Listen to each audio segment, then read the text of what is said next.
Okay, so this is the first in a series of a couple of videos we're going to make about what were the conditions like in the colony for the people living in there. We've talked a lot about the different people in the colony, like MacArthur and Bligh, and a few different governors and really important members of the colony. We haven't talked that much about what it was like for convicts when they got there. So, firstly, what was life like for people who lived in the colony for the convicts themselves? Well, sorry, let me just try to make sure that my video stays on top. Well, many of the homes that the convicts actually were living in were actually made of timber or stone. Some of the other houses were made of wattle and things like that, but most of them actually had pretty decent houses. Most of them actually lived in the rocks, which, if you went on the stage 2 excursion, you'll know what I'm talking about. Down here, that's where a lot of the convicts actually lived. Um, a lot of Aboriginal people lived there too, and they were camped there, and they would trade goods and hunt and fish and things like that. Um, but when the convicts got to Australia, it was a very different experience for them than probably what they were used to back in England or Scotland or Ireland. They went from pretty cold temperatures to some really, in the summertime, some unbearably hot days for people like that. And then not only that, those hot days would end with these huge thunderstorms and torrential rain, which was not something they were used to. Then to add to that, they would look up in the sky and see cockatoos and parrots, and then they would see kangaroos, echidnas, goannas, wombats, different types of trees. It would have been a huge adjustment for them at this point in time to be living in a whole different place. But a lot of it would have been, they would have enjoyed a lot of that part of it. I'm not saying it was enjoyable. I'm just saying that that would have been an interesting experience. Most of them chose, if they had a chance, to live in the city in the rocks rather than live out in the bush, because they would have had friends and family who would have been in those areas as well that they could have kept in contact with. And they weren't really prisoners like you and I would assume prisoners would be. They were free on the weekends if they had free time to go out, dress up in fancy clothes, gamble, play games, relax, just like anybody else. Which is a bit interesting if you think about what in your head you think about what it would have been like to be a prisoner, like a convict. They did have quite a lot more freedoms than you would have expected, especially more than they would have had if they were sitting in a prison hulk off the coast of England. The second thing we'd be talking about would be food. How did they get food? How much food did they get? Well, food was rationed back then. And if you know what ration means, it basically means you're given a set amount of food each week and you had to make that last your whole week. So basically, your daily rations of your food would be 450 grams of salted beef or pork, 450 grams of corn, sometimes it was still in the cob, and about 450 grams of flour to make bread. Effectively, what you see on the screen, it would change obviously a bit depending on how they're going. And that would be your daily food supply. Now, a lot of you probably would know from what you did in stage 2 that the reason the beef and pork was salted was because salt would have been to stop it from going off, which basically means going gross. If you're a woman or you're a teenager, you actually had smaller rations than the men because they assumed that you didn't need to eat as much as them. So quite often they would have been hungry. Quite often the meat was rotten because it had been kept for months on the ship, or before it got used. So it was often quite gross, and that's why the salt would have helped preserve it as much as possible, but it still wouldn't have been an enjoyable experience. And also, if the weather was really bad and the crops were damaged, then the rations of the convicts were made smaller because of that, because they didn't want the governor or any of those officials to get less food, so they would take some of those rations off the convicts themselves.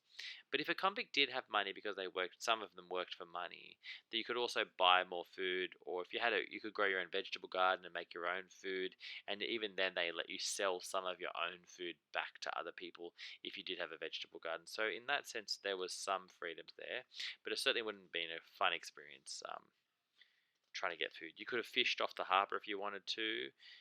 You could hunt animals like kangaroos and ducks, but they weren't really necessarily good hunters compared to the Aboriginal people, so that wasn't really something they necessarily liked doing. Now I guess we move on to what sort of work they did.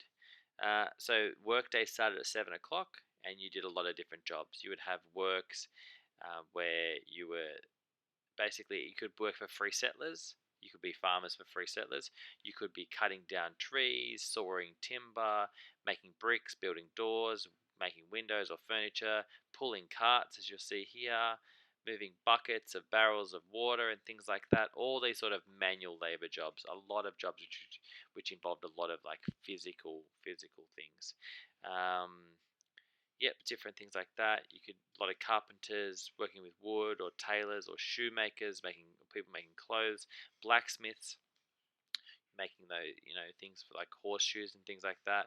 A few educated people did get jobs not doing physical labor, not necessarily that many of them though.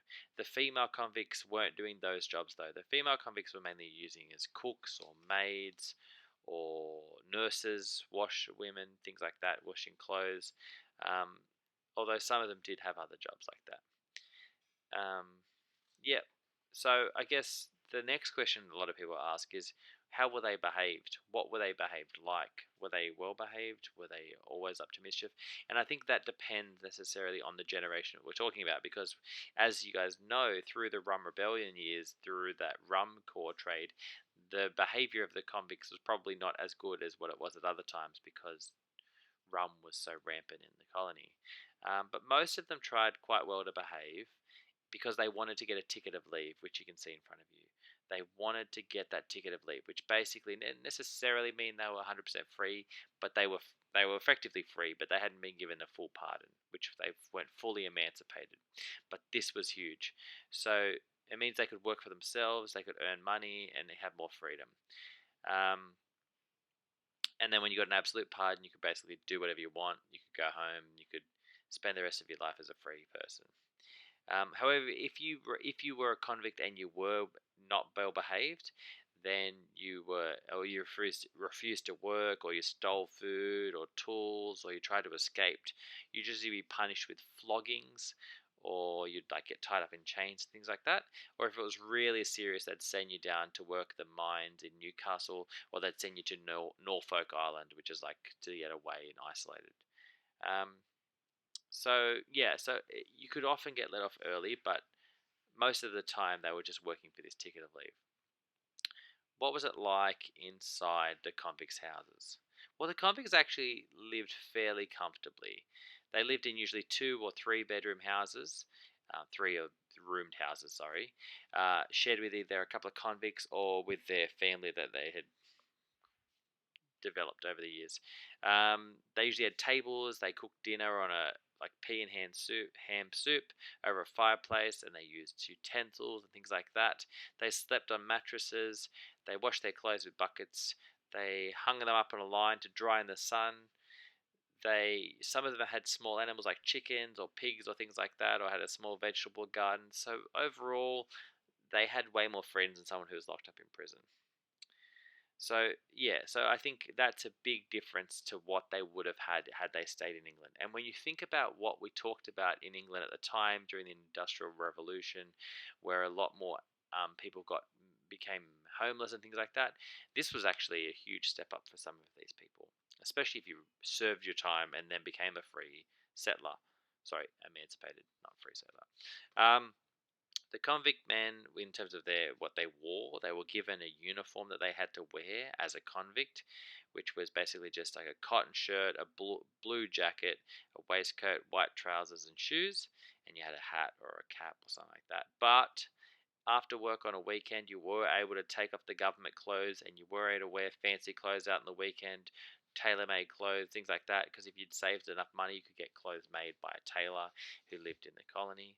So they're just a few things. We're going to go into some more depth over the time, because, like I said, this isn't necessarily always the case in the colony. This is a very broad thing that we're kind of taking from. But between the different governors and as that went on over time, but I think you could probably see as to why Sydney started to become a pretty good advertising for people to come over as free settlers. Not necessarily like, oh, do a crime and then you can come over as a convict. But there's a lot of things that are start having advantage of in Sydney, which makes it be you can start marketing it as a place where you should start coming to settle. And when we're going to lead up in the next 2 weeks of how those things develop up to the gold rush, and then when the gold rush hits, that's just one extra thing as to bring people out to Australia to build this colony up. So I hope you've learned at least a little bit about what it was like for the convicts during this time. We haven't gone into a lot of depth. Next time we'll probably do a bit more research, go in a bit more deeper, but I hope that's been a bit of a help for you. So thanks for watching.